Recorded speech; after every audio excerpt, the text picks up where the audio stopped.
Sinar mentari pagi menjulurkan jemari emasnya, menyelinap melalui jendela-jendela kaca raksasa yang membungkus rumah mereka.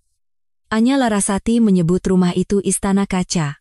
Sebuah mahakarya arsitektur modern di Pondok Indah, Jakarta Selatan, yang ia ciptakan dari nol dengan setiap tetes keringat dan jam kerja yang tak terhitung.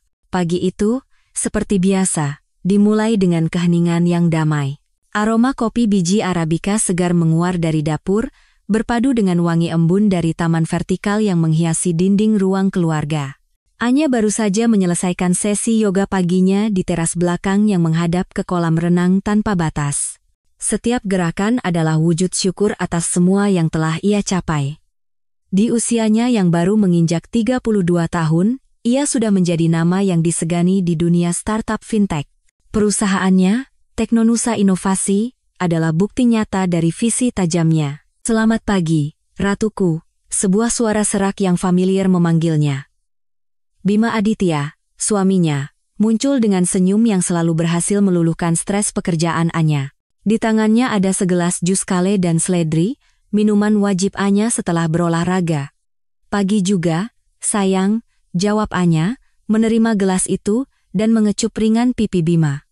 Tumben sudah bangun, Bima terkekeh. Bagaimana mungkin aku melewatkan pemandangan istriku yang cantik ini memulai harinya? Bima Aditya adalah pria yang memiliki semua yang diinginkan banyak wanita, wajah tampan, tubuh terawat, dan tutur kata yang manis.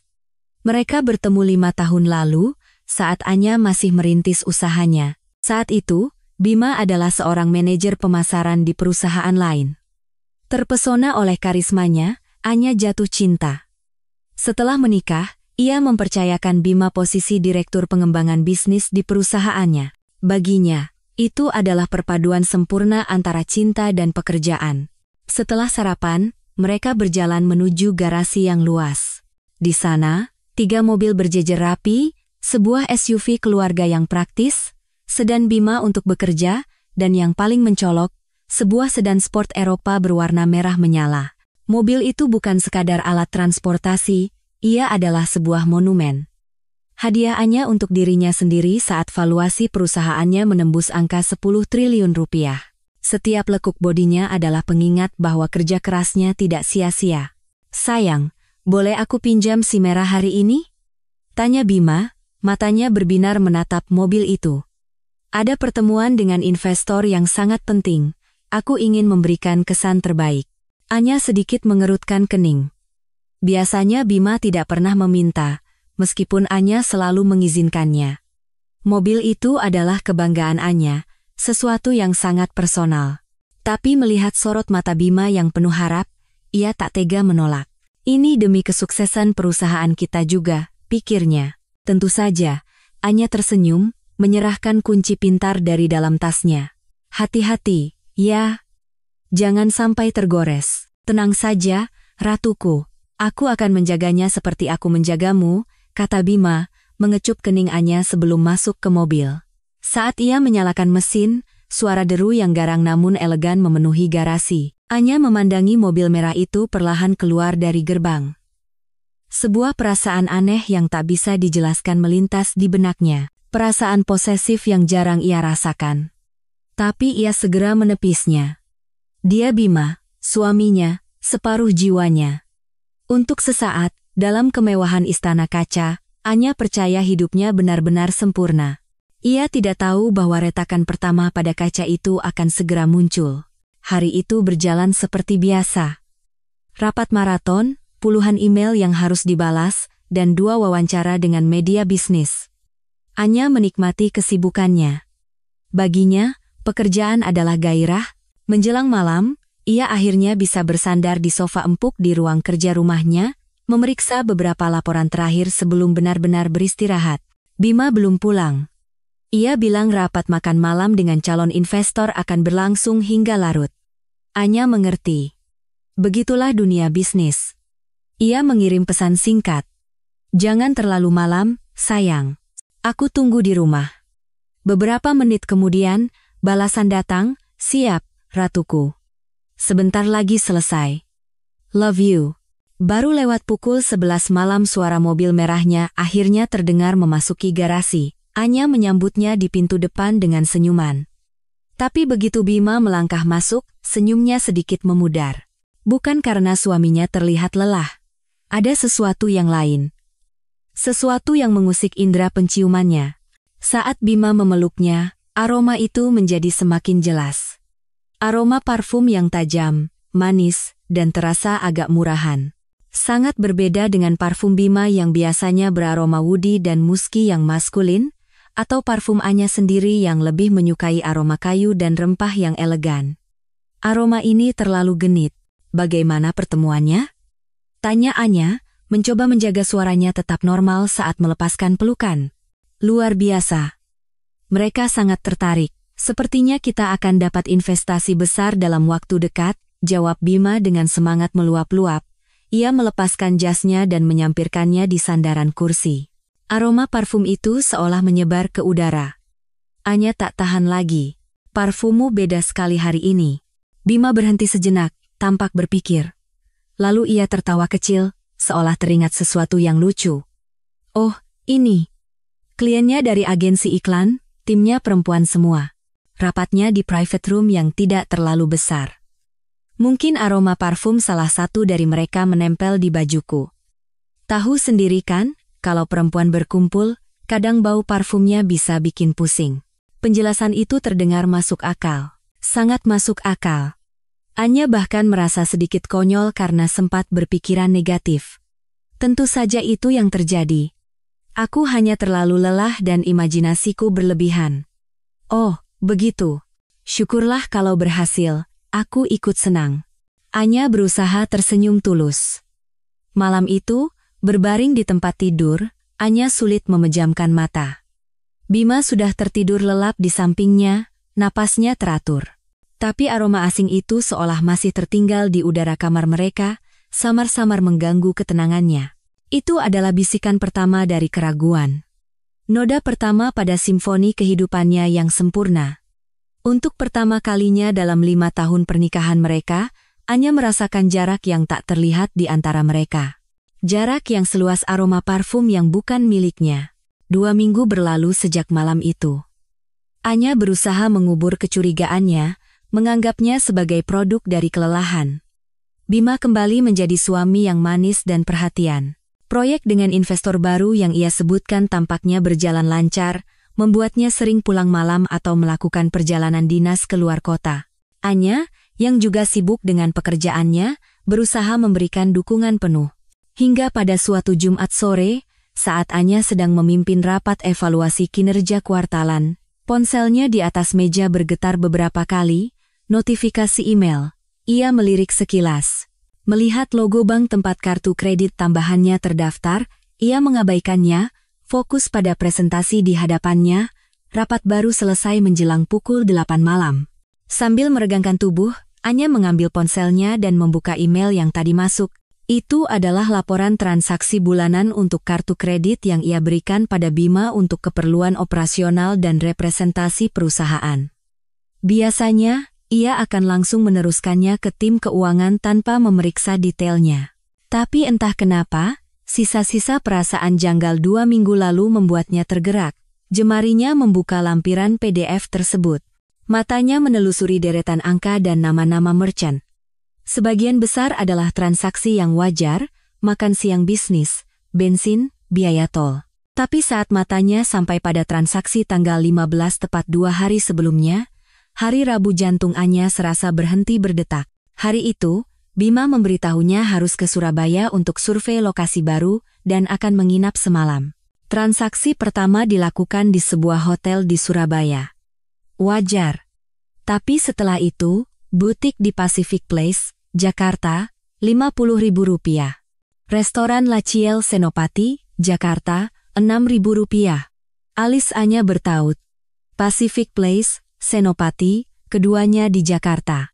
Dan transaksi itu tercatat pada hari Rabu pukul 7 dan 9 malam. Di saat Bima seharusnya berada di Surabaya. Jantungnya mulai berdebar kencang, rasa dingin menjalar ke ujung jemarinya. Butik di Pacific Place itu menjual tas desainer edisi terbatas. Anya tahu tempat itu, tapi ia sendiri belum pernah membeli apapun dari sana. Dan La Ciel, sebuah restoran fine dining di atap gedung pencakar langit, terkenal dengan suasananya yang sangat romantis. Tempat para kekasih merayakan hari jadi atau melamar, bukan tempat untuk rapat bisnis. Sebuah gambaran mulai terbentuk di benaknya, sebuah skenario yang mengerikan. Bima tidak berada di Surabaya malam itu. Ia di Jakarta, membeli tas tangan seharga puluhan juta rupiah dan menikmati makan malam romantis di salah satu restoran paling mewah di kota. Pertanyaannya, dengan siapa? Napas Anya menjadi sesak. Ruang kerjanya yang luas dan nyaman tiba-tiba terasa mencekik. Ini bukan lagi sekadar aroma parfum. Ini adalah bukti digital yang dingin dan kejam. Ini adalah jejak pengkhianatan yang dibayar dengan hasil kerja kerasnya. Ilusi istana kaca miliknya mulai menunjukkan retakan yang besar dan mengerikan. Anya menatap kosong keluar jendela, kegemerlap lampu kota Jakarta yang tak pernah tidur, dan merasakan dunianya yang tadinya cemerlang perlahan meredup. Perasaan dingin itu tidak hilang. Bahkan setelah tiba di rumah, istana kaca yang biasanya terasa hangat dan nyaman kini terasa seperti mausoleum yang sunyi. Bima belum kembali. Katanya, perjalanan dari Surabaya sedikit macet. Kebohongan itu kini terdengar begitu memuakkan di telinga Anya. Anya tidak bisa duduk diam. Amarah dan rasa sakit bergejolak di dalam dirinya, menuntut kepastian. Ia meraih ponselnya dan menelepon satu-satunya orang yang bisa ia percaya dalam situasi seperti ini. Rani, katanya dengan suara bergetar begitu telepon tersambung. Anya? Ada apa malam-malam begini? Suaramu kenapa? Terjadi sesuatu? Rani Wijaya, sahabatnya sejak kuliah, seorang pengacara handal dengan intuisi setajam silet, langsung menangkap nada aneh dalam suara Anya. Anya tidak punya tenaga untuk berbasa-basi. Ia menceritakan semuanya, aroma parfum, notifikasi kartu kredit, kebohongan tentang perjalanan dinas ke Surabaya. Rani mendengarkan dalam diam, tanpa menyela. Aku kesana sekarang, kata Rani tegas begitu cerita. Anya selesai. Jangan lakukan apapun sampai aku tiba, dan jangan hubungi Bima. 30 menit kemudian, Rani sudah duduk di seberang Anya, menatap sahabatnya dengan sorot mata campuran antara khawatir dan marah. Oke, kita butuh bukti yang tidak bisa ia sangkal, kata Rani sambil mengeluarkan laptopnya. Kau mengaktifkan fitur pelacak di mobil merah itu, kan? Anya mengangguk lemah. Itu adalah fitur standar untuk keamanan. Dengan tangan gemetar, Anya membuka aplikasi di ponselnya. Jantungnya berdebar kencang saat membuka riwayat perjalanan. Seperti yang sudah diduga. Pada Rabu malam itu, mobilnya tidak pernah meninggalkan Jakarta. Justru, catatan GPS menunjukkan mobil itu berhenti di sebuah kompleks apartemen mewah di Kebayoran Baru selama hampir 3 jam, lalu bergerak ke Pacific Place dan Senopati, sebelum akhirnya kembali ke apartemen itu hingga keesokan paginya. Apartemen siapa itu? Gumam Anya. Matanya menatap kosong pada peta digital di layar ponselnya. Kita cari tahu, jawab Rani cepat. Penyelidikan mereka berlanjut ke media sosial. Berbekal informasi transaksi di butik dan restoran, Rani mulai menjelajahi foto-foto dan tag lokasi di tempat-tempat tersebut pada hari dan jam yang sama. Setelah hampir 1 jam menggulir ratusan foto orang asing, mereka menemukannya. Sebuah akun dengan ID Bella memposting foto di La Ciel pada Rabu malam. Dalam foto itu, ia memamerkan segelas anggur dengan latar belakang pemandangan kota. Tepat di samping gelasnya, tergeletak sebuah tas tangan baru model yang Anya kenali dari koleksi terbaru butik tersebut. Jantung Anya mencelos. Wanita di foto profil akun itu cantik, muda, dengan tatapan mata yang provokatif. Akunnya dipenuhi foto-foto gaya hidup mewah, liburan, barang-barang bermerek, makan di restoran mahal. Tidak ada foto Bima, tapi keterangan di foto La Ciel itu sudah cukup menusuk, kejutan terbaik di akhir hari yang panjang. Terima kasih, Rajaku. Rajaku. Anya berbisik getir. Itu adalah panggilan sayang yang terkadang ia gunakan untuk Bima. Langkah terakhir adalah yang paling menyakitkan. Rani menggunakan keahliannya untuk melacak nomor ponsel yang terhubung dengan akun Bella. Dengan sedikit trik, mereka berhasil memeriksa daftar kontak Bima yang tersinkronisasi di cloud. Nomor itu ada di sana, disimpan dengan nama yang sangat profesional dan tidak mencurigakan, Pak Rahman, proyek. Dunia Anya runtuh seketika. Semua kepingan puzzle telah menemukan tempatnya, membentuk gambaran pengkhianatan yang utuh dan kejam. Bima tidak hanya berselingkuh, ia telah membangun sebuah kebohongan sistematis, menggunakan fasilitas dan uang Anya untuk mendanai kehidupan ganda dengan wanita lain. Semua kemanisan, semua perhatian, semua kata cinta yang Bima tunjukkan selama ini, kini terasa seperti racun yang baru bekerja. Rasa sakitnya begitu hebat hingga air mata pun tak sanggup keluar. Yang tersisa hanyalah kehampaan dan amarah yang mulai membara dingin di lubuk hatinya. Selama beberapa hari berikutnya, Anya hidup seperti robot. Ia pergi bekerja, memimpin rapat, tersenyum pada karyawan-karyawannya. Tapi di dalam, jiwanya mati rasa. Ia belum mengkonfrontasi Bima. Ia menunggu. Menunggu saat yang tepat, saat amarahnya mengkristal menjadi sesuatu yang lebih tajam dari sekadar kesedihan. Bima, yang tidak menyadari apa-apa, bersikap seperti biasa. Ia bahkan membawakan Anya oleh-oleh syal sutra bermerek sepulangnya dari perjalanan dinas ke Surabaya. Anya menerimanya dengan senyum kaku, membayangkan Bima membelinya di sebuah toko di Jakarta setelah mengantar selingkuhannya pulang. Setiap malam, Anya diam-diam memeriksa akun Instagram Bella. Ia melihat wanita itu memamerkan sepatu baru, jam tangan, dan makan malam mewah lainnya, semua dibayar dengan kartu kredit Anya. Rasa muaknya mencapai puncak. Klimaksnya datang pada Jumat malam. Anya sedang duduk di ruang kerjanya, tanpa sengaja membuka Instagram. Di bagian atas layar, muncul story baru dari Bella. Sebuah video singkat, bumerang yang menunjukkan Bella sedang berdandan di depan cermin, dengan tulisan, "Siap dimanjakan untuk kencan Jumat malam yang spesial." Itu saja sudah cukup menyakitkan. Tapi story berikutnya adalah belati yang menghunjam jantungnya.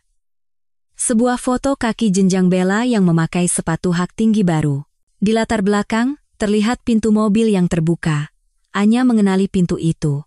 Ia mengenali jok kulit berwarna krem. Ia mengenali karpet berwarna biru dengan logo khas yang menyala di bawahnya. Itu adalah mobil merahnya. Darah Anya serasa mendidih, lalu membeku seketika. Jadi, malam ini, Bima akan menggunakan mobil miliknya untuk berkencan dengan selingkuhannya.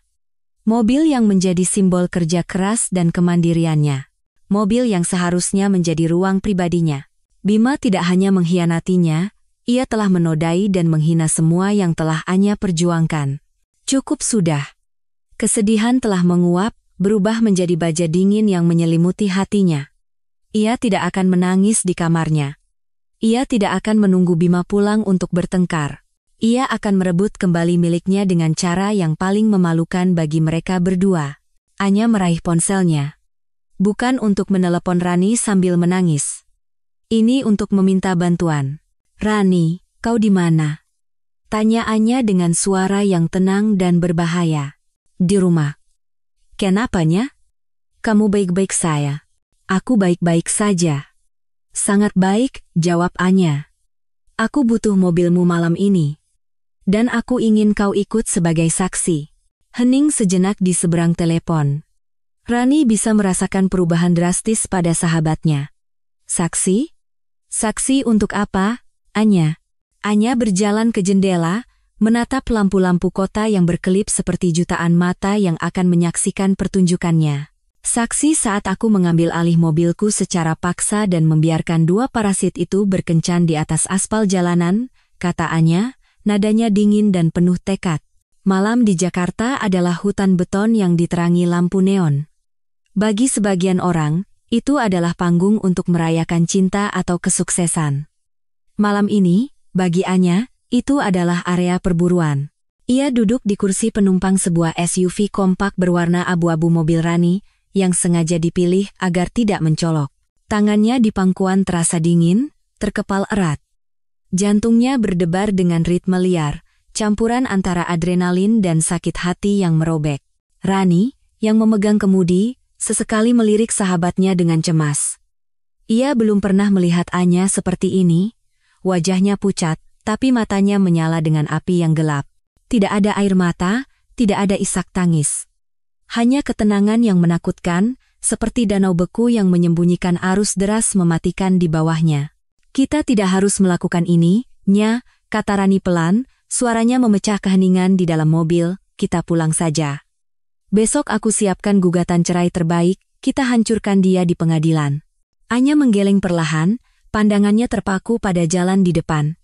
Tidak. Ini bukan hanya masalah hukum, Ran. Ini masalah harga diri. Dia membawa pelakurnya bersenang-senang dengan hasil jerih payahku, simbol prestasiku. Aku tidak akan membiarkannya, tidak malam ini. Mereka melacak sinyal GPS mobil merah itu. Bima membawanya ke sebuah restoran mewah di kawasan Senopati, area yang dipenuhi tempat-tempat trendy yang sering dikunjungi sosialita.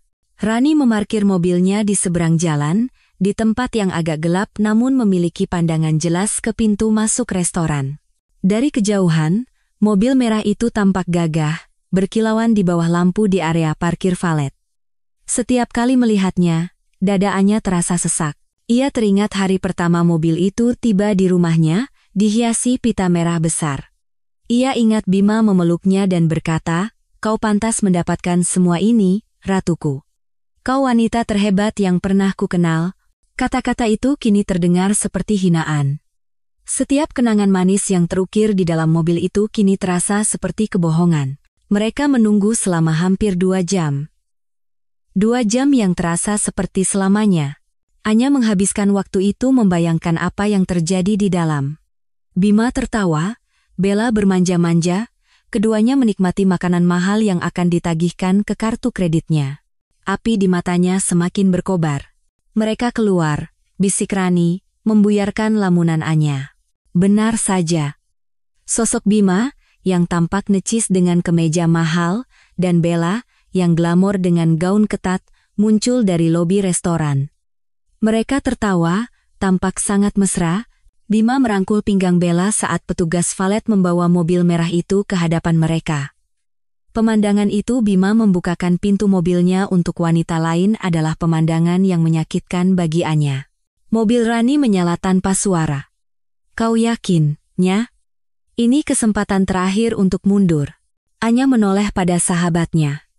Dan untuk pertama kalinya malam itu, seulas senyum tersungging di bibirnya. Senyum yang tidak sampai ke matanya. Jalan, Ran. Ikuti mereka. Jangan terlalu dekat. Mobil merah itu melesat menembus malam, membawa 2 pengkhianat di dalamnya, dan di belakang mereka, dalam bayang-bayang, sebuah SUV abu-abu mengikuti tanpa lelah. Pengejaran di bawah lampu kota telah dimulai. Ini bukan lagi tentang cinta yang hilang, ini tentang merebut kembali kehormatan. Mobil merah itu melaju di jalan tol dalam kota, jalan arteri yang lebar dan panjang menghubungkan pusat-pusat bisnis kota. Lampu gedung-gedung pencakar langit di kiri dan kanan menjadi saksi bisu. Kecepatan mobil cukup tinggi, seolah Bima sedang memamerkan kekuatan mesinnya pada teman kencannya. Mungkin tawa mereka memenuhi kabin mobil. Mungkin musik menggelegar dari sistem audio canggih yang Anya pilih sendiri. Suasana di dalam SUV Rani sangat kontras, hening dan tegang. Anya memberikan instruksi dengan suara datar dan terkendali, seperti seorang jenderal yang memimpin operasi militer. Setelah jalan layang di depan itu, ada celah di bahu jalan yang cukup untuk berhenti. Kita lakukan di sana, kata Anya, matanya terpaku pada lampu belakang mobilnya yang membentuk 2 garis merah tajam di kejauhan. Nya, ini jalan tol. Berbahaya, bantah Rani. Genggamannya pada kemudi mengerat. Lebih berbahaya membiarkan martabatku diinjak-injak lebih lama lagi. Lakukan saja, Ran. Aku percaya padamu, jawab Anya. Nadanya tidak menyisakan ruang untuk perdebatan. Rani menghela napas panjang, lalu mengangguk. Ia menambah kecepatan, perlahan mulai menyalip dari lajur kiri. Jantungnya berdebar kencang, tapi melihat tekad dingin di wajah sahabatnya, ia memantapkan hati. Saat mobil merah itu melewati jalan layang, Rani melihat celah yang Anya maksud, bahu jalan yang cukup lebar sebelum pintu keluar tol berikutnya. Inilah saatnya. Dengan satu gerakan cepat dan terukur, Rani membanting setir ke kanan, memotong lajur tepat di depan mobil merah itu. CKIITTT, Suara decit ban yang memekakan telinga merobek udara malam. Bima, yang terkejut, menginjak rem dalam-dalam. Mobil sport itu berhenti mendadak, hanya beberapa sentimeter dari bemper mobil Rani. Beberapa mobil di belakang membunyikan klakson dengan marah. Sebelum Bima sempat mencerna apa yang terjadi, pintu penumpang SUV di depannya terbuka. Sosok Anya muncul. Malam itu ia mengenakan blus sutra hitam dan celana panjang berwarna senada, pakaian simpel yang memancarkan aura kekuatan. Rambut panjangnya sedikit berkibar ditiup angin dari mobil yang melintas. Ia tidak berlari. Ia berjalan dengan langkah tenang dan berwibawa menuju sisi pengemudi mobilnya.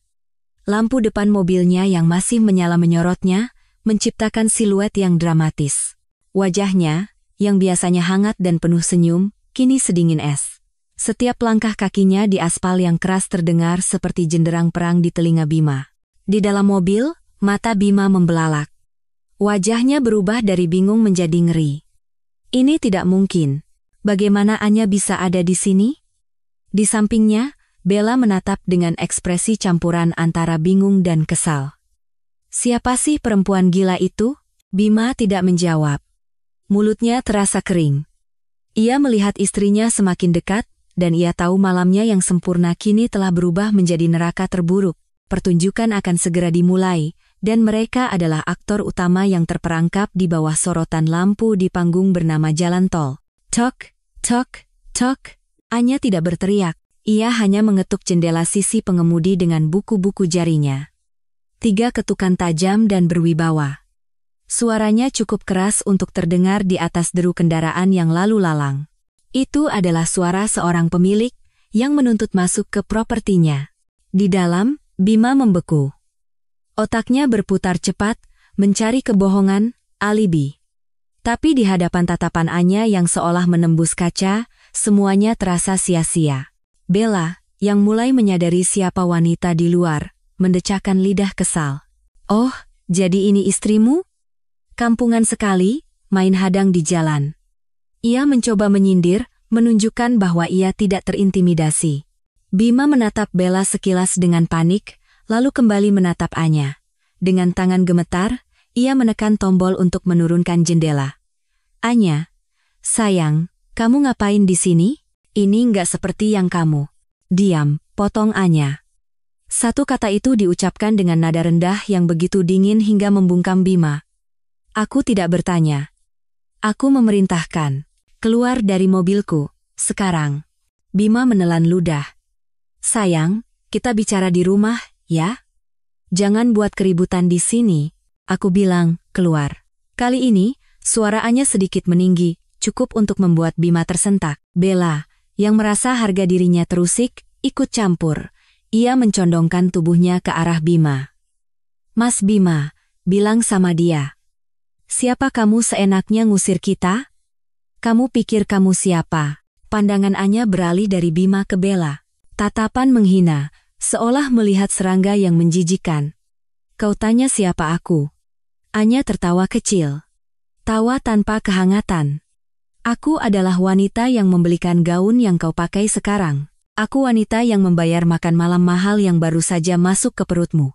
Dan yang terpenting, aku adalah pemilik mobil mewah yang sedang kau duduki pantatmu. Jadi, kalau aku bilang keluar, kau keluar. Wajah Bella memerah karena marah dan malu. Ia tak bisa berkata apa-apa. Anya kembali menatap Bima. Aku tidak akan mengatakannya untuk ketiga kalinya, Bima. Berikan kuncinya, dan kalian berdua turun. Menyadari tidak ada lagi jalan keluar, Bima menyerah. Ia mematikan mesin. Hening sesaat menyelimuti kabin mobil. Ia mencabut kunci pintar dari dashboard. Tangannya bergetar saat menyerahkannya pada Anya. Bagus, kata Anya, merebut kunci itu dari tangan Bima. Sekarang turun. Berdua, dengan langkah berat, Bima membuka pintu dan keluar. Disusul Bella, yang turun sambil membanting pintu dengan kesal. Mereka kini berdiri di bahu jalan yang kotor, diterpa angin dari mobil yang melesat dan disinari lampu jalan yang remang-remang. Pakaian mahal mereka tampak kontras dengan lingkungan sekitar. Beberapa pengendara motor melambat, menatap pemandangan aneh itu dengan penasaran. Anya tidak berhenti di situ. Ia membuka dompetnya, mengeluarkan beberapa lembar uang 100 ribuan, dan melemparkannya ke dada Bima. Uang itu berhamburan di atas aspal. Itu, kata Anya dengan nada menusuk. Untuk ongkos taksi kalian. Selamat menikmati sisa kencan kalian di pinggir jalan. Tanpa menunggu jawaban, Anya masuk ke dalam mobil merahnya. Ia duduk di kursi pengemudi, di mana kehangatan tubuh suaminya masih tersisa. Aroma parfum Bella yang memuakan masih mengambang di udara. Dengan satu gerakan, ia menyalakan mesin, dan deru garang yang meledak dari mobil itu seolah menjadi deklarasi kemenangannya. Anya menginjak pedal gas. Mobil sport itu melesat ke depan, meninggalkan Bima dan Bella yang berdiri seperti dua patung dungu di pinggir jalan. Dari kaca spion, ia bisa melihat siluet mereka yang semakin mengecil, Bima yang menatap kosong dan Bella yang tampaknya berteriak marah. Anya tidak peduli. Ia terus melaju, membiarkan deru mesin menelan semua suara lain di dunia. Rani, yang telah menunggu di mobilnya, segera mengikuti dari belakang, menjaga jarak aman untuk memberi ruang pada sahabatnya. Selama beberapa menit pertama, yang Anya rasakan hanyalah kemenangan. Sensasi adrenalin yang memabukkan menyapu tubuhnya. Ia berhasil. Ia merebut kembali miliknya. Ia mempermalukan mereka, menunjukkan siapa yang memegang kendali. Senyum getir terukir di wajahnya. Ia membayangkan Bima yang bingung harus berkata apa pada selingkuhannya. Membayangkan mereka harus mencari taksi dalam keadaan terhina. Tapi perasaan kemenangan itu berumur pendek. Saat ia keluar dari jalan tol dan memasuki jalanan kota yang lebih sepi, adrenalin mulai surut. Deru mesin yang tadinya terdengar seperti pekik kemenangan, kini terdengar seperti jeritan keputusasaan. Aroma parfum Bella yang tertinggal di dalam mobil tiba-tiba terasa begitu menyengat, membuatnya sesak napas. Dan kenyataan menghantamnya dengan seluruh kekuatannya. Pria yang baru saja ia tinggalkan di pinggir jalan adalah pria yang pernah ia cintai. Pria yang bersamanya ia membangun mimpi. Pernikahannya, istananya, masa depannya semuanya kini hancur berkeping-keping. Kemenangan ini terasa begitu hampa. Di balik topeng kemarahan, ada hati yang hancur lebur. Setetes air mata mengalir di pipinya, disusul oleh tetesan-tetesan lainnya. Anya menepikan mobilnya di pinggir jalan yang sepi, di bawah naungan pohon yang gelap dan rindang. Dan di sanalah, di dalam mobil yang menjadi simbol kesuksesan sekaligus TKP pengkhianatan, pertahanannya runtuh. Isak tangis yang telah ia tahan selama berhari-hari akhirnya meledak. Bukan tangisan yang pelan dan pilu. Ini adalah raungan yang hebat dan menyakitkan. Bahunya berguncang hebat. Ia memukul-mukul setir, meluapkan semua rasa sakit, amarah, dan kekecewaan yang menyesakkan dadanya. Ia menangisi 5 tahun hidupnya yang terasa sia-sia, menangisi kepercayaan yang dihancurkan tanpa ampun, menangisi Anya di masa lalu, yang begitu naif dan penuh cinta. Mobil Rani berhenti di belakangnya. Rani tidak langsung turun. Ia membiarkan sahabatnya meluapkan semuanya. Beberapa menit kemudian, ketika raungan Anya mereda menjadi isak yang terputus-putus, Rani turun dari mobilnya dan mengetuk jendela dengan pelan. Anya membuka kuncinya. Rani masuk dan duduk di kursi penumpang yang baru saja ditinggalkan Bella. Tanpa berkata apa-apa, ia menarik sahabatnya ke dalam pelukannya. Anya kembali menangis di bahu Rani, membasahi blus sahabatnya dengan air mata. Keluarkan semuanya, Nya, bisik Rani lembut, menangislah sepuasmu. Malam ini kau boleh hancur. Besok, kita akan membangun kembali reruntuhan itu, lebih kuat dari sebelumnya.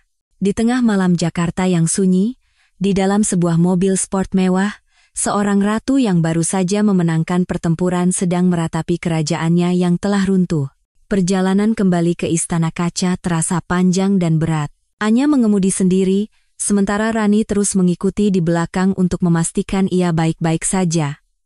Air matanya sudah kering, menyisakan jejak bengkak di wajahnya dan kehampaan yang dingin di hatinya. Kesedihan yang baru saja meluap kini telah bermetamorfosis kembali menjadi amarah-amarah yang tenang, membara, dan jauh lebih berbahaya. Saat tiba di rumah, kemegahannya terasa seperti sebuah ironi. Rumah ini ia bangun bersama sebagai simbol cinta dan kesuksesan. Sekarang, ia terasa seperti penjara kenangan. Kau yakin akan baik-baik saja sendirian? Tanya Rani cemas saat Anya turun dari mobil. Anya mengangguk. Aku harus menghadapi ini sendiri. Kau pulanglah, Ran. Terima kasih untuk semuanya. Aku berutang nyawa padamu. Kapanpunnya. Telepon aku jika butuh apapun, jam berapapun, kata Rani sebelum akhirnya melesat pergi. Anya melangkah masuk. Keheningan menyambutnya. Ia langsung menuju kamar utama, membuka lemari pakaian, dan mulai mengeluarkan semua barang milik Bima. Kemeja-kemeja mahalnya, setelan jas impor, koleksi jam tangannya semuanya ia lemparkan ke lantai tanpa perasaan. Ia mengambil beberapa koper besar dan mulai memasukkan barang-barang itu dengan kasar. 1 jam kemudian, 3 koper besar dan 2 kardus berisi barang-barang Bima telah tertumpuk rapi di dekat pintu depan. Setelah itu, ia menelepon layanan keamanan 24 jam dan meminta mereka mengganti semua kunci pintu digital di rumahnya dengan yang baru. Ia duduk di sofa ruang keluarga yang luas, menunggu, menatap pintu dengan hampa. Menjelang subuh, sebuah taksi berhenti di depan gerbang. Bima telah kembali. Ia masuk dengan wajah kusut dan penuh amarah. Melihat Anya yang duduk tenang dan tumpukan barang-barangnya yang sudah siap di depan pintu, amarahnya meledak. Kau gila, Anya, kau benar-benar sudah gila, teriaknya, suaranya menggema di ruangan yang sunyi. Kau mempermalukanku di depan umum, apa kata orang nanti? Anya menatapnya dengan tatapan kosong. Aku tidak peduli apa kata orang. Seharusnya itu yang kau pikirkan sebelum membawa wanita lain masuk ke mobilku. Bima mendekat, wajahnya memerah karena emosi. Ini semua salahmu.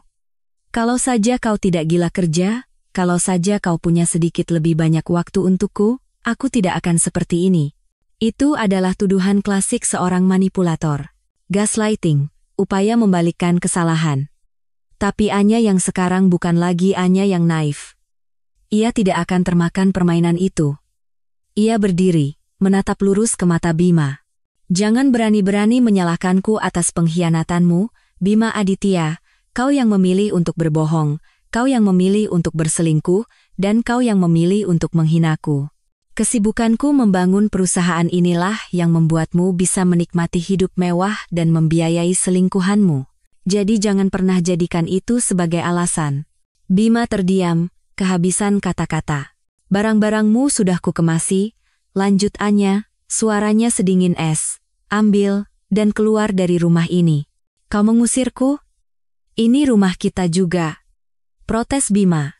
Tidak, jawab Anya tegas. Ini rumahku. Dibeli dan dibangun dengan uangku, atas nama orang tuaku. Kau hanya menumpang. Dan waktu menumpangmu sudah habis, Anya melewatinya, menuju tangga ke lantai 2. Malam ini, tidurlah di hotel, atau di apartemen selingkuhanmu. Aku tidak peduli. Besok, pengacaraku akan menghubungimu. Ia berhenti di puncak tangga, menatap Bima untuk terakhir kalinya malam itu.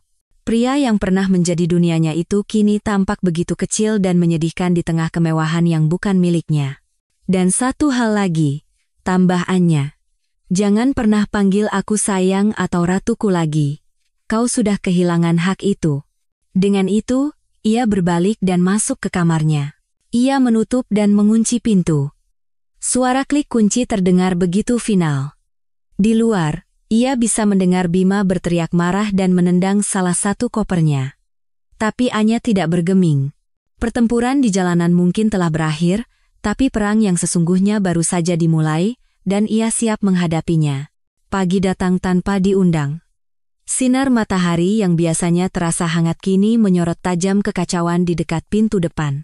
3 koper dan 2 kardus, berisi 5 tahun kehidupan Bima, menjadi monumen bisu dari kehancuran semalam.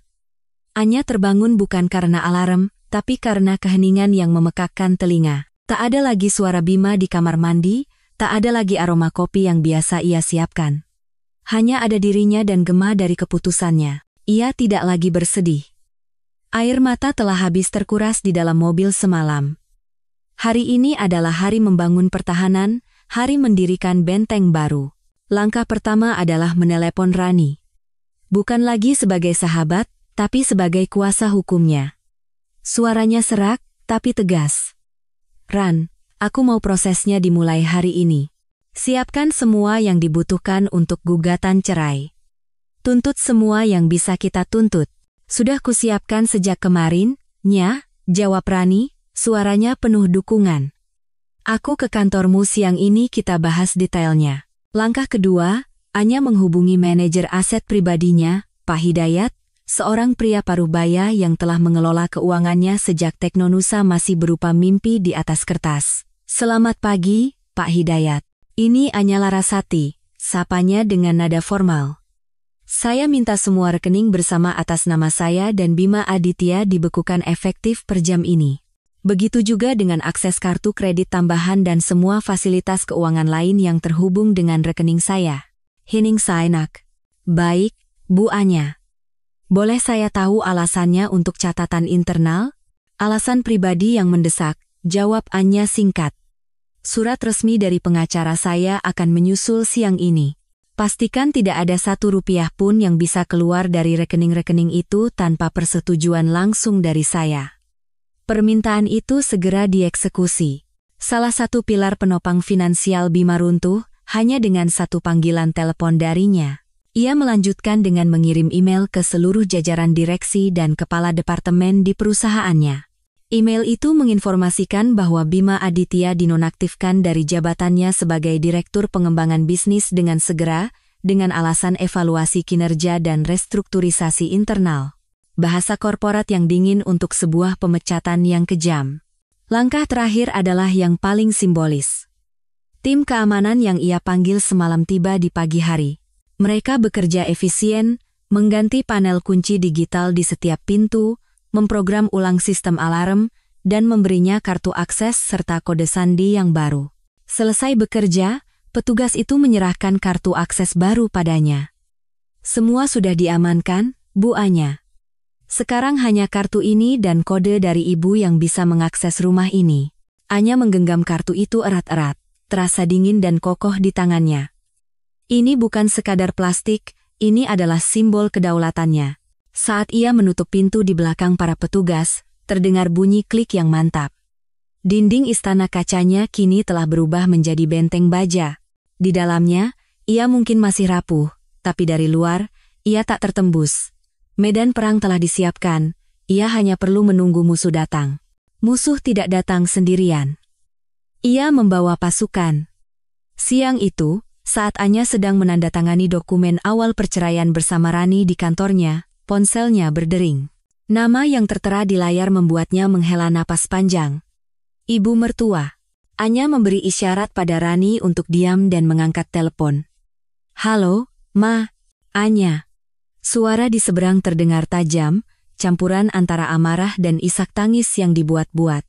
Apa yang sudah kau lakukan pada anakku, Bima? Tega sekali kamu? Dia pulang pagi-pagi dalam keadaan kacau balau. Katanya kau mengusirnya dari rumahnya sendiri. Rupanya Bima sudah memainkan drama pertamanya di hadapan orang tuanya, melukiskan diri sebagai korban yang teraniaya. Maaf, Ma, Anya memulai dengan tenang. Ini masalah antara saya dan Mas Bima. Menurut saya tidak. Seenaknya kamu bicara. Kami ini orang tuanya, potong Ibu Bima. Kalau ada masalah rumah tangga itu dibicarakan baik-baik, cari solusi, bukan malah mengusir suami seperti penjahat. Suami itu adalah langit bagi istri, Anya. Dosa besar kamu. Nasihat usang yang seringkali hanya digunakan untuk menekan perempuan. Anya menarik napas dalam-dalam, menahan emosinya. Apakah Mas Bima sudah menceritakan semuanya? Tanya Anya. Menjaga suaranya agar terdengar dingin. Sudah. Katanya kamu terlalu sibuk sampai tidak memperhatikannya. Wajar kalau laki-laki sesekali cari perhatian di luar. Harusnya kamu introspeksi diri, bukan malah mempermalukan suami. Anya tidak tahan lagi. Baik, Ma. Karena Mama ingin tahu, akan saya berikan versi lengkapnya.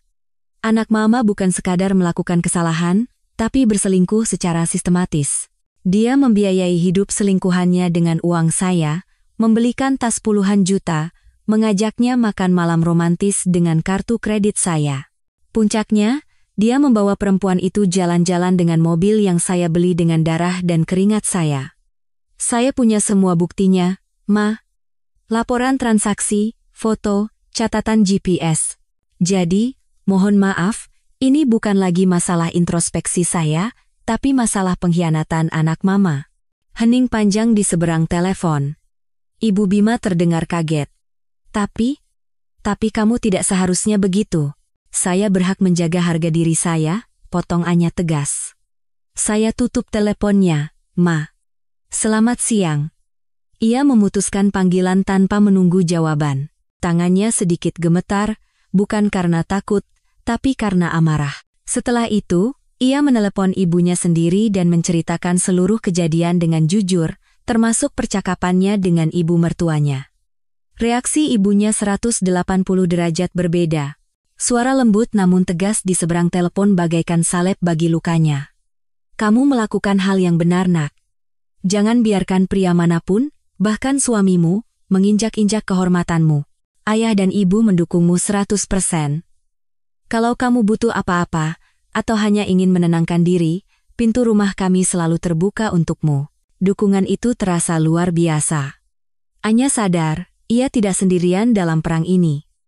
Ia punya keluarganya, ia punya Rani. Garis depan kini semakin jelas. Di satu sisi ada Bima dan keluarganya yang akan mati-matian membela sang putra. Di sisi lain, ada Anya dengan benteng pertahanannya, didukung oleh orang-orang yang tulus mencintainya. Perang ini akan melelahkan, tapi ia tahu ia berada di pihak yang benar. Mengenal musuhmu adalah separuh kemenangan. Itulah yang dikatakan Rani saat menyarankan Anya untuk menyewa seorang detektif swasta. Awalnya Anya ragu, terasa terlalu dramatis seperti di film. Tapi Rani meyakinkannya bahwa dalam kasus perceraian dengan aset besar yang dipertaruhkan, mengetahui latar belakang pihak ketiga bisa menjadi senjata yang sangat berharga. Anya setuju. Ia bertemu dengan Pak Surya, seorang mantan polisi dengan reputasi sangat baik yang direkomendasikan oleh firma hukum Rani. Anya memberinya semua informasi awal yang ia miliki, akun Instagram Bella, nomor teleponnya, dan alamat apartemen yang ia lacak melalui GPS mobil. Seminggu kemudian, Pak Surya datang ke kantor Anya membawa sebuah amplop coklat tebal. Wajahnya serius. Informasi yang Anda minta sudah saya dapatkan, katanya sambil meletakkan amplop itu di atas meja. Anya membukanya. Di dalamnya ada beberapa lembar laporan yang diketik rapi dan beberapa lembar foto. Apa yang ia baca di sana membuatnya mual. Nama asli wanita itu adalah Sinta Dewi, meskipun ia sering menggunakan nama samaran di lingkungan sosialnya. Ia tidak punya pekerjaan tetap, tapi gaya hidupnya luar biasa mewah. Laporan itu merinci polanya dengan sangat jelas. Sinta adalah seorang predator profesional. Ia bergaul di kelab-kelab kelas atas, pusat kebugaran mewah, atau acara-acara sosialita untuk mencari targetnya, pria-pria kaya yang tampak memiliki masalah dalam pernikahan atau sekadar haus pujian. Bima bukan korban pertamanya. Laporan itu melampirkan profil singkat 3 pria lain yang pernah menjadi kekasihnya dalam 2 tahun terakhir, semuanya pengusaha atau eksekutif senior, dan semuanya sudah menikah. Polanya selalu sama. Ia akan menghujani mereka dengan pujian, memompa ego mereka, lalu perlahan mulai menuntut hadiah-hadiah mahal dan fasilitas mewah. Bagian yang paling mengejutkan adalah kondisi keuangannya. Di balik tas-tas Hermes dan sepatu Louboutin yang ia pamerkan di media sosial, Sinta terlilit utang kartu kredit lebih dari 100 juta rupiah dari belasan bank. Apartemen yang ia tinggali disewa atas nama salah satu mantan kekasihnya, dan iuran bulanannya sudah menunggak 3 bulan. Ia adalah seorang penipu yang membangun istana kebohongan di atas penderitaan orang lain. Wanita itu tidak mencintai Bima, gumam Anya sambil menutup amplop itu. Dia hanya mencintai apa yang bisa Bima berikan untuknya yang pada dasarnya adalah semua milikku. Anehnya, informasi ini tidak membuatnya semakin cemburu, justru sebaliknya, ada rasa lega yang aneh. Saingannya bukanlah wanita yang benar-benar dicintai suaminya. Saingannya hanyalah seorang penipu murahan.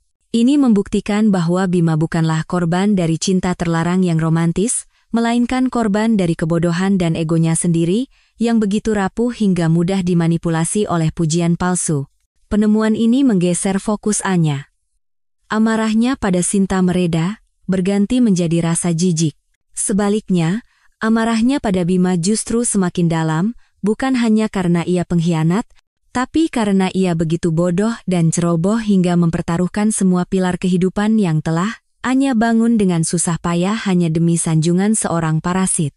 Informasi di dalam amplop coklat itu bukan lagi sekadar amunisi untuk perceraian, melainkan konfirmasi bahwa keputusannya untuk mengakhiri segalanya adalah hal paling benar yang pernah ia lakukan. Ditinggalkan tanpa rumah, tanpa akses ke uang, dan tanpa pekerjaan, Bima menjadi putus asa. Dan orang yang putus asa seringkali melakukan hal-hal kotor. Setelah gagal meluluhkan Anya melalui drama keluarga, ia melancarkan serangan balasan dari dua arah, sosial dan profesional. Serangan pertama datang melalui gosip. Di antara lingkaran pertemanan mereka, Bima mulai menyebarkan narasinya. Ia melukiskan Anya sebagai wanita karier yang dingin, gila kerja, dan tidak peduli pada suami. Ia mengatakan Anya memiliki temperamen buruk dan sering meremehkannya.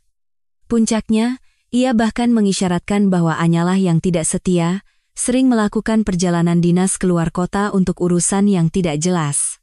Ia memainkan peran sebagai suami kesepian yang menjadi korban dari ambisi istrinya. Beberapa teman yang tidak terlalu dekat mulai termakan cerita itu. Anya merasakan perubahannya, ada yang tiba-tiba menjaga jarak, ada yang mengirim pesan mempertanyakan keputusannya. Serangan kedua jauh lebih berbahaya. Dengan pengetahuannya sebagai mantan orang dalam, Bima mencoba menyabotase bisnis Anya. Ia menghubungi beberapa klien kunci yang dulu ia tangani, mencoba membujuk mereka untuk pindah ke kompetitor dengan iming-iming penawaran yang lebih baik. Ia bahkan mencoba menyebarkan desas-desus di internal perusahaan bahwa Teknonusa sedang goyah karena masalah pribadi pendirinya. Anya mengetahui hal ini saat salah satu kliennya yang loyal meneleponnya langsung. "Bu Anya, saya baru saja dihubungi Pak Bima. Dia bicara yang tidak-tidak tentang perusahaan. Sebenarnya apa yang sedang terjadi?" Pukulan itu telak. Bima tidak hanya menghancurkan pernikahan mereka, kini ia mencoba menghancurkan warisan dan kerja keras Anya. Itu adalah deklarasi perang total. Naluri pertama Anya adalah menelepon Bima dan memakinya. Tapi Rani menahannya. "Jangan, Nya. Itu yang dia mau. Dia ingin kau terlihat emosional dan tidak stabil. Lawan dia sebagai seorang CEO, bukan sebagai istri yang tersakiti." Anya mengerti. Ia menarik napas dalam-dalam dan mulai bergerak. Ia segera mengadakan rapat darurat dengan jajaran manajemen seniornya. Tanpa membeberkan detail perselingkuhan, ia menjelaskan secara transparan bahwa ia sedang dalam proses cerai dengan Bima, dan bahwa Bima telah diberhentikan karena pelanggaran etika serius yang merugikan perusahaan. Tindakan Bima Aditya saat ini adalah sabotase, kata Anya di hadapan timnya, suaranya tenang namun berwibawa. "Saya butuh loyalitas dan kerja keras kalian semua, lebih dari sebelumnya. Hubungi semua klien kita. Yakinkan mereka bahwa perusahaan kita solid. Beri mereka penawaran loyalitas jika perlu. Perkuat sistem keamanan data kita. Kita tidak akan membiarkan satu orang yang sakit hati merusak apa yang telah kita bangun bersama." Timnya merespons dengan positif. Melihat ketenangan dan kepemimpinan Anya, mereka justru semakin solid mendukungnya. Untuk melawan gosip sosial, Anya tidak melakukan apa-apa. Ia hanya terus bekerja seperti biasa, membiarkan profesionalisme dan tindakannya berbicara lebih keras daripada desas-desus murahan. Alih-alih melawan api Bima dengan api yang lebih besar, ia melawannya dengan air dingin yang mematikan. Meskipun menunjukkan wajah tegar di hadapan semua orang, ada malam-malam di mana Anya merasa lelah dan sendirian. Pertarungan di berbagai medan hukum, keluarga, sosial, dan bisnis menguras energinya. Terkadang, saat sendirian di istana kaca yang kini terasa begitu besar, ia akan menatap foto-foto pernikahan mereka yang masih ia simpan di laci. Ia tidak merindukan Bima, tapi ia merindukan perasaan dicintai, ilusi kebahagiaan yang pernah ia miliki. Kerapuhan itu nyata. Suatu sore, merasa jenuh dengan tumpukan dokumen hukum dan laporan bisnis, Anya memutuskan untuk melakukan sesuatu yang sudah lama tidak ia lakukan. Ia berjalan ke ruang kerjanya, bukan untuk bekerja, tapi untuk membuka kembali sebuah folder di laptopnya yang berjudul Proyek Aurora. Proyek Aurora adalah ide gilanya, sebuah platform investasi mikro berbasis kecerdasan buatan yang bertujuan untuk memberdayakan perempuan di daerah pedesaan. Bima selalu menertawakan ide itu. Terlalu idealis, Nya, katanya dulu. Tidak ada pasarnya. Fokus saja pada apa yang menghasilkan uang. Jadi, Anya mengubur proyek itu. Kini, tidak ada lagi suara Bima yang meremehkannya. Dengan semangat baru, Anya membuka kembali rencana bisnisnya, memperbarui algoritmanya, membuat sketsa antarmuka pengguna. Ia bekerja hingga larut malam bukan karena terpaksa, tapi karena gairah. Ia lupa waktu, lupa lelah, lupa sakit hati. Di antara angka dan kode, ia menemukan kembali dirinya. 3 hari kemudian, ia mempresentasikan prototipe awal proyek Aurora kepada Dewan Direksi. Ia berbicara dengan antusiasme yang menular, menjelaskan visinya tidak hanya dari sisi bisnis, tapi juga dari sisi dampak sosial. Ketika presentasi selesai, ruang rapat hening sejenak, lalu meledak dalam tepuk tangan meriah. Dewan Direksi tanpa ragu menyetujui pendanaan awal untuk proyek tersebut. Saat berjalan keluar dari ruang rapat, Anya merasakan sesuatu yang sudah lama tidak ia rasakan, kebahagiaan murni. Kebahagiaan yang datang dari pencapaiannya sendiri, bukan dari pengakuan orang lain. Ia sadar, selama ini Bima bukan hanya parasit finansial, tapi juga parasit bagi ambisinya. Suara negatif Bima, tanpa ia sadari, telah membatasi potensinya. Malam itu, Anya melakukan sebuah ritual kecil. Ia mengambil kunci mobil merahnya. Ia masuk ke dalam mobil yang pernah menjadi TKP pengkhianatan itu. Tapi kali ini, ia tidak merasakan sakit. Ia menyalakan mesin, membuka atapnya, dan melaju menembus malam tanpa tujuan. Ia tidak sedang melarikan diri dari masa lalunya, ia sedang mengemudi menuju masa depannya. Angin malam menerbangkan rambutnya. Dan untuk pertama kalinya setelah sekian lama, Anya tersenyum tulus. Ia telah menemukan kekuatannya, bukan dengan melupakan kerapuhannya, tapi dengan membangun sesuatu yang baru dan indah di atasnya. Kekuatan itu sepenuhnya miliknya, dan tidak akan ada yang bisa merebutnya lagi. 2 bulan telah berlalu sejak malam konfrontasi itu. 2 bulan yang terasa seperti perang bertahun-tahun. Serangan balasan Bima melalui jalur sosial dan bisnis gagal total. Reputasinya di kalangan kolega hancur. Dan upayanya menyabotase Teknonusa justru membuat klien-klien Anya semakin solid memberikan dukungan. Bima kini benar-benar terpojok. Tanpa pekerjaan, tanpa uang, dan dengan proses hukum yang jelas-jelas tidak menguntungkannya, ia kehabisan pilihan. Jadi, ia kembali ke senjata pertamanya dan yang paling bisa diandalkan, pesona dan manipulasi. Suatu sore, ia menunggu Anya di lobi gedung kantornya. Penampilannya sengaja dibuat menyedihkan. Wajahnya tidak terawat, ada lingkaran hitam di bawah matanya, dan kemeja yang ia kenakan tampak sedikit kusut. Di tangannya ada sebuket bunga lili putih, bunga favorit Anya. Sebuah pertunjukan penyesalan yang terlatih. Saat Anya keluar dari lift, Bima langsung menghampirinya. Anya, panggilnya dengan suara serak yang dibuat-buat. Anya berhenti. Wajahnya tanpa ekspresi. Tim keamanannya hendak maju, tapi Anya memberi isyarat agar mereka menunggu. Tolong, beri aku 5 menit, hanya 5 menit. Anya menatapnya dingin, lalu mengangguk singkat dan berjalan ke kafe yang sepi di sudut lobi. Mereka duduk berhadapan, dengan buket bunga lili tergeletak canggung di atas meja di antara mereka. Aku tahu aku telah membuat kesalahan terbesar dalam hidupku, Bima memulai, matanya menatap Anya dengan tatapan memohon, aku buta, Nya, buta karena egoku sendiri. Bella, perempuan itu tidak berarti apa-apa. Itu hanya kesalahan bodoh. Duniaku adalah kamu, Nya, selalu kamu. Anya hanya mendengarkan dalam diam. 2 bulan ini adalah neraka bagiku, lanjut Bima, suaranya bergetar. Aku tidak bisa tidur, tidak bisa makan. Setiap sudut kota ini mengingatkanku padamu, pada rumah kita. Aku sadar, semua kemewahan, semua pencapaian, tidak ada artinya tanpa kamu di sisiku. Kumohon, Nya, cabut gugatan ini. Beri aku satu kesempatan terakhir untuk memperbaiki semuanya. Aku akan melakukan apa saja. Ia mengulurkan tangan, mencoba meraih tangan Anya. Anya menarik tangannya lebih dulu. Ia menatap lurus ke mata Bima, dan untuk pertama kalinya membuka mulut. Suaranya tenang seperti air danau yang dalam. Kau salah, Bima. Bima mengerutkan kening.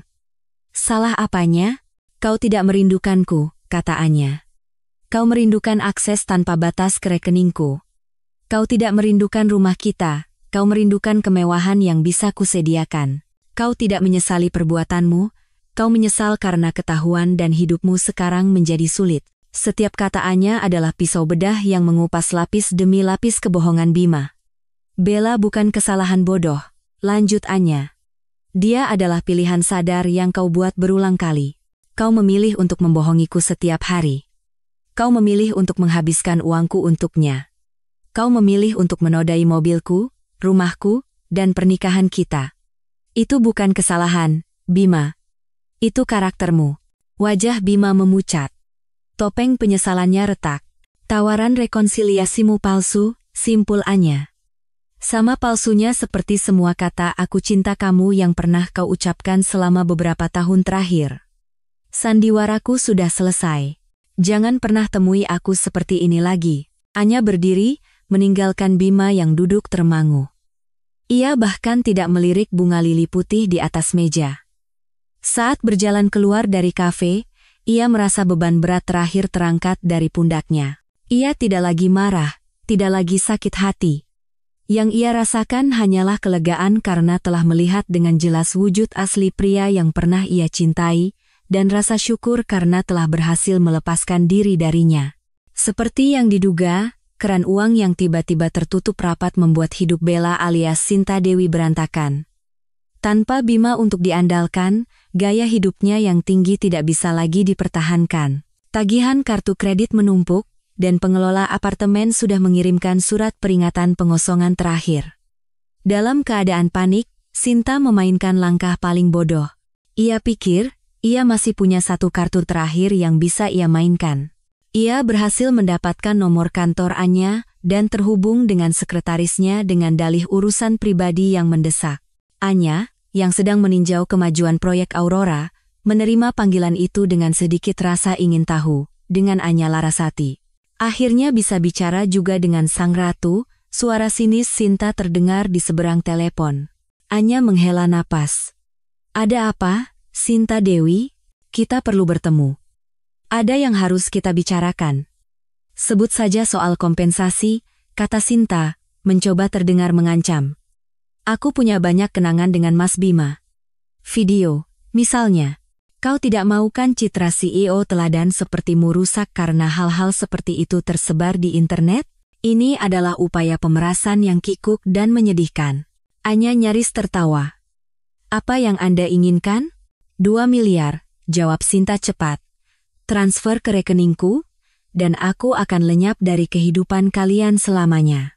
Anya bersandar di kursinya, memutar-mutar pena di antara jemarinya. Dengarkan saya baik-baik, Sinta, katanya dengan nada yang tenang mematikan. Pertama, reputasi saya dibangun di atas kerja keras dan integritas, bukan kehidupan pribadi saya.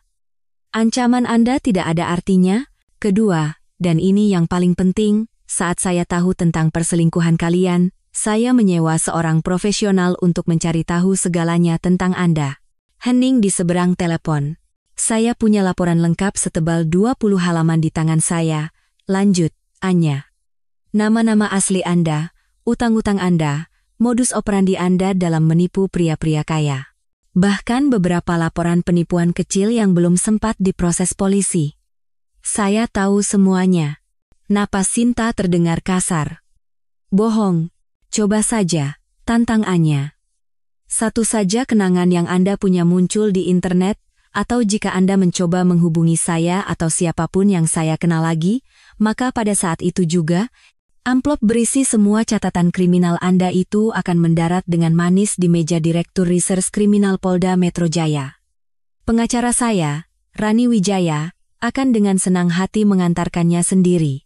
Sekarang, Anda yang pilih, menghilang dengan tenang, atau menghabiskan beberapa tahun ke depan di rutan Pondok Bambu. Keputusan di tangan Anda. Klik. Anya menutup telepon.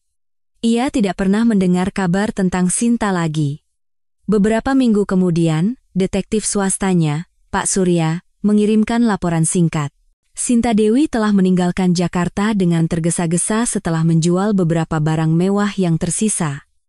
Jejak terakhirnya terlacak di sebuah kota kecil di Jawa Tengah. Pulang ke rumah orang tuanya. Parasit itu, setelah kehilangan inangnya, terpaksa kembali ke habitat aslinya. Bagi Anya, Sinta tidak pernah menjadi musuh utama. Ia hanyalah cermin dari kebodohan Bima, dan kini, catatannya dalam hidup Anya telah resmi ditutup. Hari itu akhirnya tiba. Bukan di ruang sidang yang menegangkan, tapi di ruang mediasi yang dingin dan impersonal di firma hukum Rani. Pertemuan terakhir untuk menandatangani kesepakatan perceraian final. Anya datang bersama Rani, tampak profesional dengan blazer berwarna krem. Ia tenang dan siap. Bima datang bersama seorang pengacara muda yang tampak sedikit gugup, mungkin disewa dengan biaya yang jauh lebih murah. Penampilan Bima lebih baik dari terakhir kali mereka bertemu, posturnya rapi, tapi sorot matanya kosong dan kalah. Pertemuan itu singkat dan efisien. Rani memimpin pembicaraan, menjelaskan poin-poin kesepakatan dengan jelas dan tanpa emosi. Sesuai dengan perjanjian pranikah yang ditandatangani kedua belah pihak 5 tahun lalu, Rani memulai, seluruh aset yang dimiliki oleh Ibu Anya Larasati sebelum menikah, dan aset yang diperoleh atas nama perusahaannya selama masa pernikahan, adalah sepenuhnya milik Ibu Anya. Ini termasuk rumah di Pondok Indah, seluruh kendaraan, dan aset investasi lainnya. Pengacara Bima hanya bisa mengangguk pasrah. Perjanjian pranikah yang dulu dianggap Bima hanya formalitas kini menjadi tembok hukum yang tak bisa ia tembus. Terkait pembagian harta bersama, lanjut Rani, klien kami bersedia memberikan uang pisah sebesar 500 juta rupiah sebagai bentuk itikat baik untuk membantu Bapak Bima Aditya memulai hidup baru. Jumlah ini akan ditransfer setelah perjanjian ini ditandatangani. Bima mengangkat kepalanya. Ada kilat keterkejutan di matanya. Ia mungkin mengira Anya akan meninggalkannya tanpa sepeser pun. Tawaran itu, meskipun hanya sebagian kecil dari kekayaan Anya, adalah sebuah pelampung di tengah lautan kebangkrutannya. Itu bukan tindakan balas dendam. Itu adalah tindakan final Anya untuk memutuskan semua ikatan, biaya untuk membeli kebebasannya secara utuh. Kami setuju, kata pengacara Bima cepat, sebelum Bima sempat berkata apa-apa. Beberapa lembar dokumen diletakkan di atas meja mahoni yang mengkilap. Dokumen-dokumen yang akan mengakhiri status mereka sebagai suami istri secara resmi. Anya mengambil pena dan menandatangani setiap halaman tanpa ragu. Goresan tintanya mantap dan tegas. Saat giliran Bima, tangannya sedikit bergetar. Ia menatap dokumen itu sejenak, seolah melihat nisan dari kehidupan masa lalunya. Ia melirik Anya, mencoba mencari sesuatu di wajah mantan istrinya, mungkin penyesalan, mungkin kesedihan, tapi yang ia temukan hanyalah ketenangan. Akhirnya, dengan helaan napas panjang, ia pun menandatanganinya. Selesai, pernikahan mereka resmi berakhir di atas meja kopi ruang mediasi itu. Diakhiri dengan jabat tangan formal antar pengacara. Tidak ada drama, tidak ada air mata. Hanya rasa lega yang membentang luas. Saat Anya berjalan keluar dari ruangan itu, ia merasa jauh lebih ringan, seolah baru saja meletakkan ransel berisi batu yang telah ia pikul selama berbulan-bulan. Sebulan setelah perceraian mereka resmi terdaftar di pengadilan, Anya menerima pesan singkat dari nomor yang tidak dikenal. Isinya hanya satu baris. Bisa kita bertemu untuk terakhir kalinya? Hanya ingin bicara, Bima. Anya ragu sejenak. Tapi ia tahu, untuk benar-benar menutup buku ini, mungkin ada satu halaman terakhir yang perlu ia baca. Ia setuju, memilih tempat yang sepenuhnya netral, sebuah taman di suatu sore yang cerah. Bima menunggunya di salah satu bangku taman. Ia tampak berbeda. Lebih kurus, lebih sederhana. Tidak ada lagi aura angkuh atau pesona manipulatif, hanya seorang pria biasa yang tampak lelah. Terima kasih sudah datang, katanya saat Anya duduk di sebelahnya, menjaga jarak di antara mereka. Ada apa, Bima? Tanya Anya langsung. Bima tidak langsung menjawab. Ia menatap anak-anak yang bermain di kejauhan. Aku pindah ke kota lain, katanya pelan. Mencoba memulai dari awal. Aku dapat pekerjaan di perusahaan properti kecil. Bukan apa-apa, Tapi cukuplah untuk hidup. Anya hanya mendengarkan. Aku punya banyak waktu untuk berpikir belakangan ini, lanjut Bima, kini menatap Anya, dan aku sadar, semua yang kau katakan hari itu di lobi kantormu, semuanya benar, aku tidak merindukanmu. Aku merindukan kenyamanan. Aku egois, serakah, dan bodoh. Aku membuang berlian sepertimu demi sepotong kaca murahan. Untuk pertama kalinya, permintaan maafnya terdengar tulus.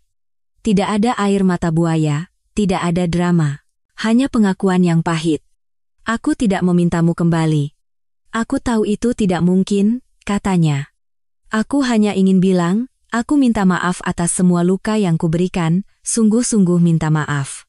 Kau tidak pantas menerima perlakuan seperti itu. Anya menatap Bima. Ia melihat pria yang berbeda dari pria yang ia nikahi. Berbeda dari monster yang ia lawan. Ia melihat seorang pria yang telah membayar harga atas kesalahannya dengan kehilangan segalanya, dan mungkin akhirnya belajar darinya. Aku memaafkanmu, Bima, kata Anya lembut. Kata-kata itu keluar dengan mudah, tanpa beban. Bukan agar kau merasa lebih baik. Aku memaafkanmu agar aku bisa benar-benar bebas dari semua ini. Aku harap kau menjalani hidup yang lebih baik dan lebih jujur ke depannya. Aku sedang berusaha, bisik Bima. Ku dengar proyek Aurora sukses besar. Anya tersenyum tipis. Ya? Ternyata ide yang terlalu idealis itu bisa menghasilkan uang juga. Mereka duduk dalam diam sejenak. Bukan keheningan yang canggung, melainkan keheningan yang menandai akhir dari sebuah babak panjang dalam hidup mereka. Aku harus pergi sekarang, kata Anya akhirnya sambil berdiri. Anya, panggil Bima sekali lagi. Semoga kau bahagia. Aku sudah bahagia, Bima, jawab Anya. Dan ia bersungguh-sungguh. Ia berbalik dan berjalan pergi, tanpa menoleh ke belakang lagi. Percakapan itu adalah titik penutup terakhir yang ia butuhkan. Sebuah epilog yang tenang untuk sebuah kisah yang penuh badai. 1 tahun kemudian, langit biru cerah membentang di atas jalan pedesaan yang terawat baik di pinggiran Jawa Barat. Mobil sport merah Anya melaju dengan tenang. Bukan kecepatan arogan, melainkan kecepatan santai untuk menikmati pemandangan. Di kiri dan kanan, sawah hijau terhampar seperti karpet. Di balik kemudi ada Anya. Ia mengenakan kemeja linen putih sederhana dan kacamata hitam. Rambutnya diikat ekor kuda, dan senyum tulus tak pernah lepas dari bibirnya. Di kursi penumpang, setumpuk proposal dan materi pelatihan untuk proyek Aurora tertata rapi. Proyek Aurora telah melampaui semua ekspektasinya. Platform itu telah membantu ribuan pengusaha perempuan skala kecil di berbagai desa mendapatkan akses pendanaan dan pelatihan. Hari ini, Anya akan meresmikan pusat pelatihan digital kedua, bekerja sama dengan pemerintah daerah setempat. Ponselnya berdering melalui sistem Bluetooth mobil. Rani. Halo, Bu Direktur. Sudah sampai mana? Hampir sampai. Pemandangannya indah sekali di sini, Ran. Harusnya kau ikut, jawab Anya, matanya berbinar. Lain kali deh. Aku masih sibuk mengurus suami-suami yang ketahuan selingkuh pakai mobil hasil jerih payah istrinya, canda Rani. Anya tertawa lepas. Tawa yang bebas dan tanpa beban.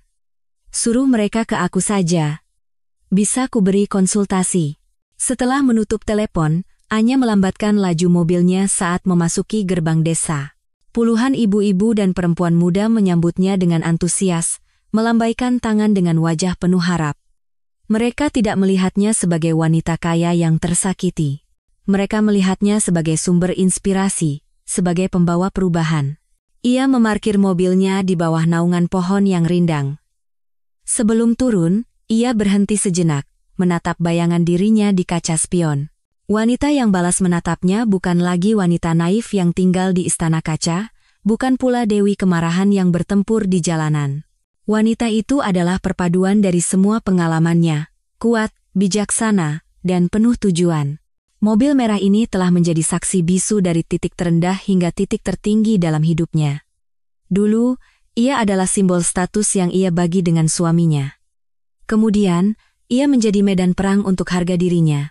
Sekarang, mobil ini adalah kendaraannya untuk menebar kebaikan. alat yang membawanya pada panggilan hidupnya yang sejati. Ia mematikan mesin, mengambil tas kerjanya, dan melangkah keluar dari mobil. Sinar matahari yang hangat menyambutnya. Ia menghirup dalam-dalam udara pedesaan yang segar, dan berjalan dengan mantap menuju kerumunan yang menantinya. Babak baru dalam hidupnya tidak lagi ditulis di atas kontrak atau laporan keuangan. Ia ditulis di balik kemudi ini, dalam setiap perjalanan yang membawanya lebih dekat pada arti kebahagiaan sejati, dan perjalanan ini baru saja dimulai.